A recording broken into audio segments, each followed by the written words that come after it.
Children only really have one tool for development. In their brain, they have this urge to learn, and it's such a strong urge, and we call that play. It's what we've always done. It predates an education system by 20,000 generations.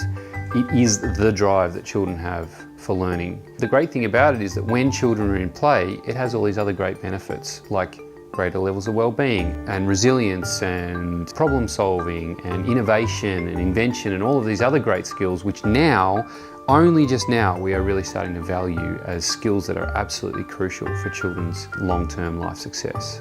When you take it to the next level, when you take it to children who've experienced trauma, disaster, and other things which have led them to being in a refugee camp, it becomes infinitely more important. When children are experiencing those kind of disastrous things in their lives, they see their parents in a panic, they see the world in a panic, and as a result, they go deep into this sort of fight or flight thinking. And fight or flight thinking is only focused on the now. What we need to do is get children out of that mode so they can go back into their normal developmental path where they're thinking about the long term, where they're back in that kind of relaxed state where they can start to absorb information, and it's that will give them that normalcy so that they can continue on their developmental path. If we don't tackle this problem at scale, there will be millions of children entering adulthood without the skills to thrive, which will have long-term consequences for those children and for all of us. Children really are struggling in refugee camps, not just in Lebanon, but all around the world, because there are a lot of risks that come along with them being in this situation. Particularly in a situation that's experiencing a lot of disadvantage. Just sometimes even the environment to play in doesn't exist. Loose parts are not a new idea. They've been around since after the Second World War, when people observed children after the war, particularly in the UK, picking up rubble and broken bits of wood and other things and actually creating their own play spaces. It's a beautiful image, thinking about children from a bombed out building picking up these things and building their own cubby house, this idea of creating a sense of safety and security. And there are a few people who picked up on that, and the idea has grown since then. Children having loose bits and pieces that they can manipulate and turn into anything that they want to play with, whether it's a cubby or a slide or a tray with cupcakes made out of mud. The child is exploring the world through that process, and it's absolutely crucial. Loose parts are also great because you can use them in all sorts of ways. That engenders incredible imaginative capacity in children. Everybody benefits from play-based learning. You're helping kids to grow up strong. It creates more opportunities to build a positive relationship between adults and children. Refugee camps have some really strict rules.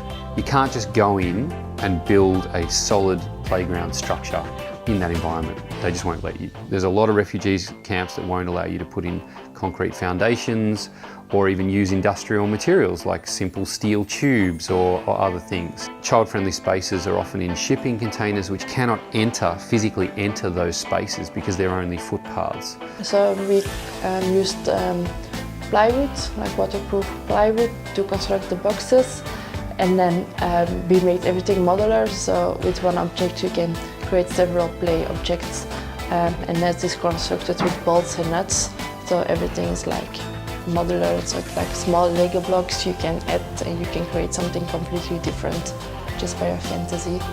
I have been involved more from the manufacturing side, and I am absolutely blown away how they've created this modular system. I can totally see how simple they will be for anyone, anywhere, to put them together. The joy on children's faces has been phenomenal. So much curiosity, so much activity. There's no doubt that they are completely engaged. When we've arrived every day, the kids are already waiting. They're already kind of beside themselves with anticipation. You know, you can feel their joy and excitement.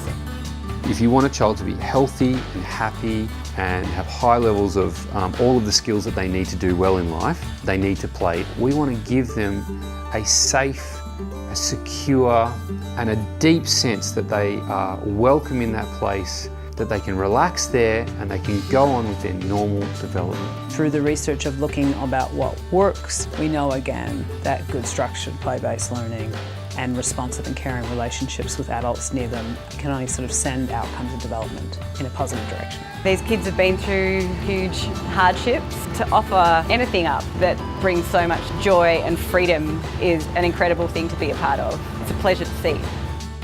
A full 40-foot shipping container, we estimate could impact 120,000 kids a week. I don't think there's anything that comes close to that in terms of effectiveness and the ability to reach kids where they're at in terms of the budgets that you have in your pocket. Playground Ideas has been working for 10 years with everything from grassroots organisations to NGOs to major donors.